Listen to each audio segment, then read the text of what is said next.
கீழே ஒருத்தர் அன்னதானம் பண்ணிட்டு இருக்காரு. இப்போ மேல பாத்தீங்கன்னா ஒரு பருந்து வந்து சாப்பிடுறதுக்காக ஒரு பாம்பு எடுத்துட்டு போயிட்டு இருக்கு.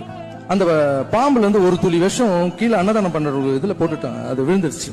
அப்படியே அந்த அன்னதானம் ஸ்டாப் ஆயிடுச்சு. இப்ப சித்திரகுப்தன் போய் சாமி கிட்ட கேக்குறாரு, இந்த பாவ கணக்க வந்து அந்த அன்னதானம் போட்டாரு அவர் பேர் மேல எழுதிடலாமான்னு. 4 பேருக்கு சாப்பாடு போறாரு, அவர் மேல எப்படி அன்னைக்கு எழுதுவ? அப்ப அந்த பருந்து மேல போடலாமா அப்படின்னு. பருந்து அது சாப்பிடறதுக்காக இறைய எடுத்துட்டு போச்சு, அது மேல எப்படி போட முடியும்? அப்ப பாம்பு மேல போடலாமா? அதுவே உயிருக்கு பயந்து துடிச்சிட்டு இருக்கு, அது மேல நீ எப்படி போடுவ? கொஞ்ச நாள் வெயிட் பண்ணு, இந்த கணக்கு அப்படியே வெயின்னு சொன்னாராம் சாமி. மறுபடியும் அவர் அன்னதானம் போட ஆரம்பிச்சாரு. அன்னதானம் போயிட்டு இருக்கு. ஒரு 2 வயசானவங்க, அப்பா இங்க யாரோ அன்னதானம் போடுறாங்களா, அது எந்த பக்கம் போகணும்னு கேட்டாங்க. அந்த 4 பேர் சொன்னாங்களாம், அன்னதானம் போய் சாப்பிடுங்க, ஆனா செத்துருவீங்க, உயிரோட இருக்க மாட்டீங்க அப்படின்னா.